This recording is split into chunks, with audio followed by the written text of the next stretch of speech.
Hi guys! Puberty.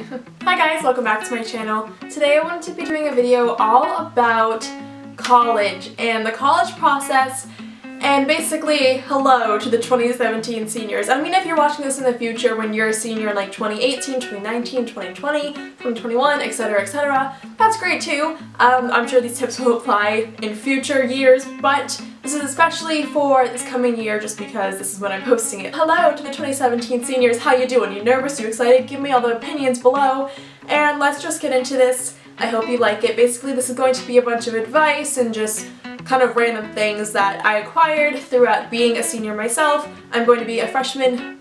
Where is the hair?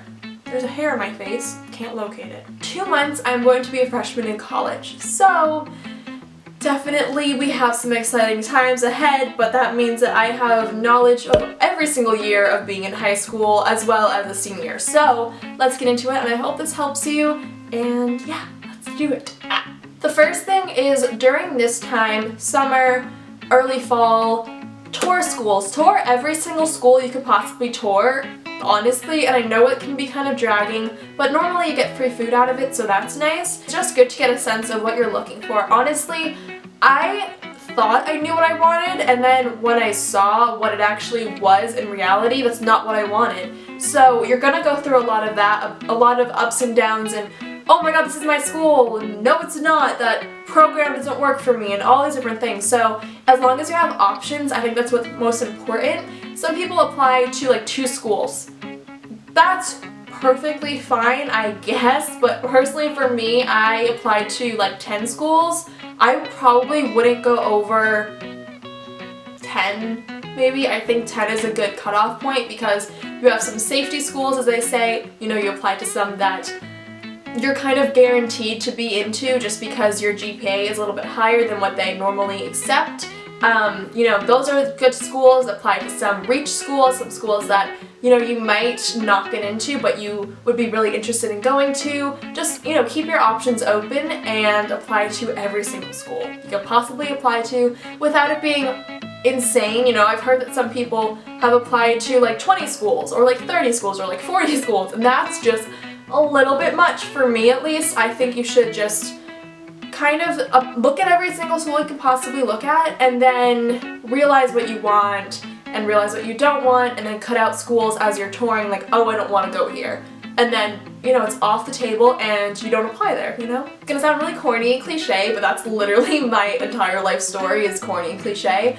I think that you should just dream big and don't be afraid of, but this school is out of state, or but like what if I miss my family? That'll come into play when you're deciding between a few different schools after you've been accepted and after you get your financial aid or your loans or everything like that. So I think in this beginning stage, you should just be more open to everything, like I was saying, and just, you know, maybe you want to go across the country, maybe you want to go in a different country. Like, there's so many different options. Obviously, you have to have parental consent, unless if you are already 18 and planning on paying for your own school, but most people are paying with their parents and they're a kid, so, you know, there's that too. But I just think that if you're given a chance to literally go wherever you want to, take that chance and see where you might want to go. The next tip is just to explore every single option, explore every single major that you possibly could be interested in. Don't be afraid of the unknown. I'm a very like scared person, so whenever I would go on college tours, they would have little mini classes that you could go into and see what the class structure is like, and I would never go into those just because, I don't know, it just kind of freaked me out a little bit, and it was too much reality, I think, at that time, and you know, I don't think that's very smart to do, so I think you should do those classes and explore the options, because if you're going and sitting in a class and you're like, I hate this, I hate the way they're setting up this class, maybe not the teacher necessarily because professors change, but in general maybe you just hate, you know, the way that they have the class dynamic set up at that school. As long as you know that, then you know that you don't want to go there and that's one more school you don't want to go to. Or, you know, in an opposite way, that might be the school that you want to go to because of how that class is set up. So just be open to going to those little trial classes and just seeing what they offer. This is important. Apply to a bunch of little scholarships. Scholarships for like a few $100s that you're like, but that doesn't really matter. Look at how many thousands of dollars I need to pay to go here. honestly, if you do little things like that here and there, that adds up. And I just think it's very important to take advantage of all these things. You might not get every single scholarship you apply for. You might literally get one, or maybe you might not get one, but it's another experience. First of all, you're putting yourself out there. Second of all, I think it can just be important. And like I was saying, you might not get any, but what if you do? There's always an option and there's always a chance that that might happen for you, and why not take that chance, and why not get down a few $100s on your debt?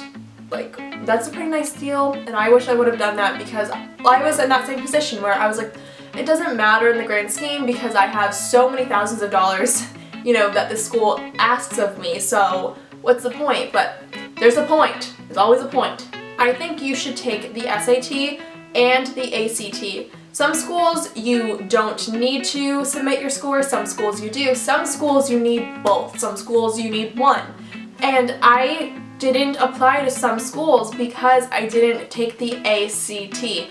I think that was one of the dumbest things I could have done, because if you think about it, it's probably just going to be one test that you take for like, I don't know how long it is, 2, 3, 4 hours, maybe around there. I think it's shorter than the SAT, but that could help you get into a school or even apply to your dream school. I didn't look before and see what schools do I need an ACT, because honestly on the East Coast, most schools don't really care about the ACT, at least on like the northeastern part of America where I reside. You don't really talk about the ACT that much. My school really didn't. I mean, I'm sure if I had questions I could ask them, but like, it was just never a thing that was really discussed heavily like this SAT was. And when I was looking at schools across the country, there was literally no way I could even apply there because I didn't have my ACT.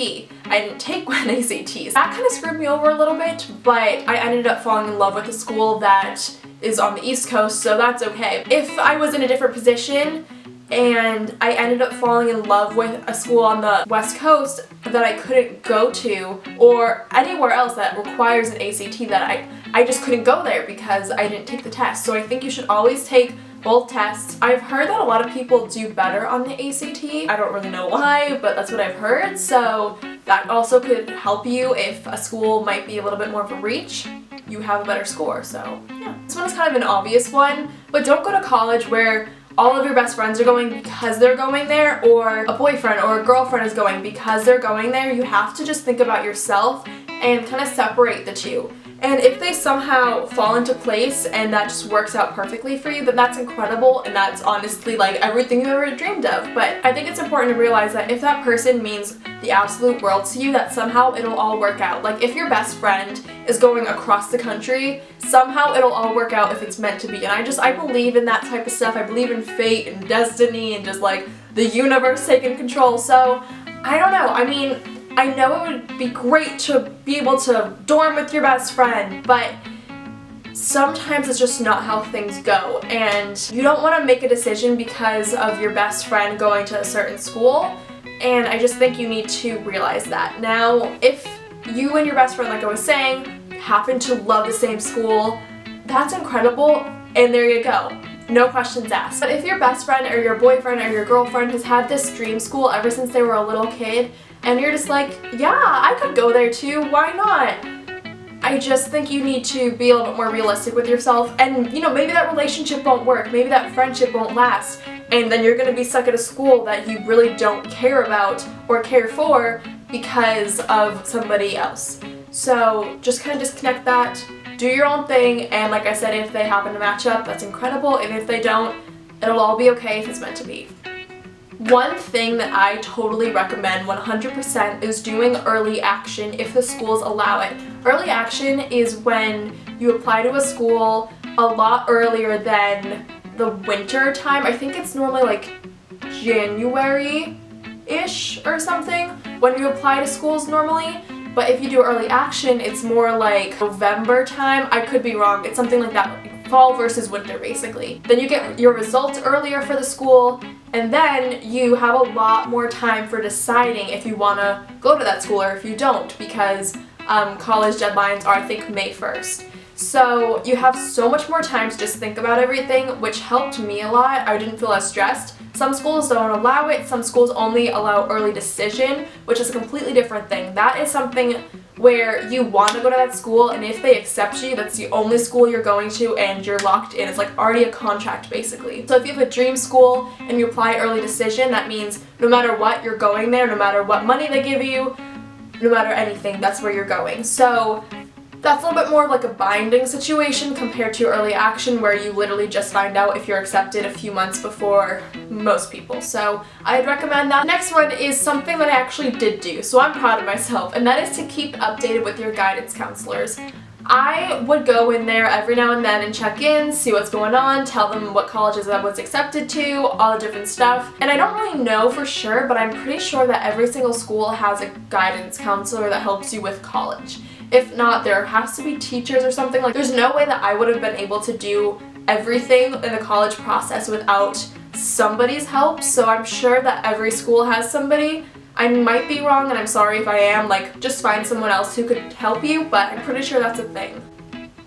Yeah, I don't know. Yeah, I would go in, keep them up to date with what's going on and all the different stuff, and it would just help me feel a lot less stressed, because if you know what you're doing and if you have everything kind of lined up and more organized, especially with the help of someone who's done that hundreds, thousands of times probably, then you feel a lot less stressed and you feel like a lot less is weighing you down, and you can be a little bit more happy in your senior year. So yes. I think from day one with your family talking about college, you have to be open with them about your goals, about how much you can contribute, and about what you want in a school. You should never tell them, like, yeah, I want to live at home, if you have no intention of even going to school in your state, you know?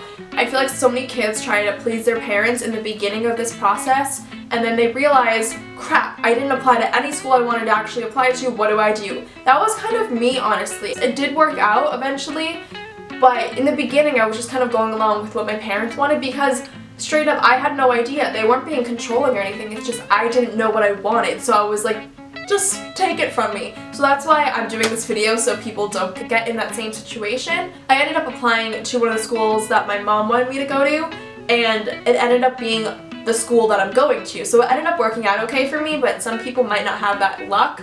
And I did have like this little mental like, I don't think this is actually where I want to go and all the different stuff, so it can be overwhelming. And I think as long as you guys are open with each other and you don't apply to where your mom or your dad or your brother wants you to go to, then it will make you feel a lot less stressed and overwhelmed with everything.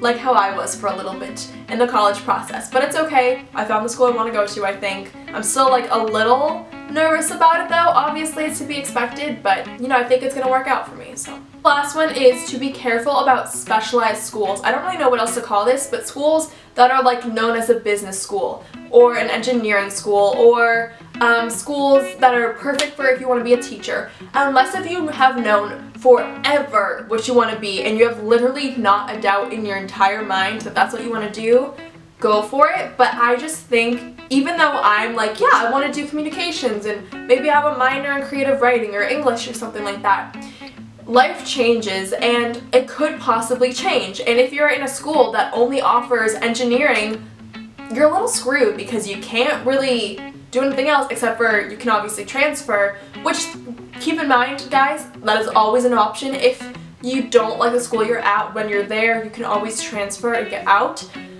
But obviously that's a little bit more of a hassle and just not probably what you want to go through your first year of college. So just be aware of that, but it works out for so many people. But for me personally, I couldn't do it. Guys, those are all my tips for the 2017 seniors. I wish you luck and I wish you happiness in your senior year. Senior year was one of my favorite years of high school, I think, just because it was so exciting and there's so many changes and everyone's kind of going off in different paths, but you are all rooted in the same place, and it's kind of beautiful. And it's just cool because you're like the big kids on campus, and I don't know, I just loved being a senior. So thank you so much for watching this video. If you have any other tips for 2017 seniors or seniors in general in future years, leave them below. And if you want me to do a part 2 to this, I might be able to come up with more tips. Let me know. Thank you so much for watching. Please be sure to subscribe, comment, thumbs up, and all that jazz. And I will see you guys in my next video. Bye guys!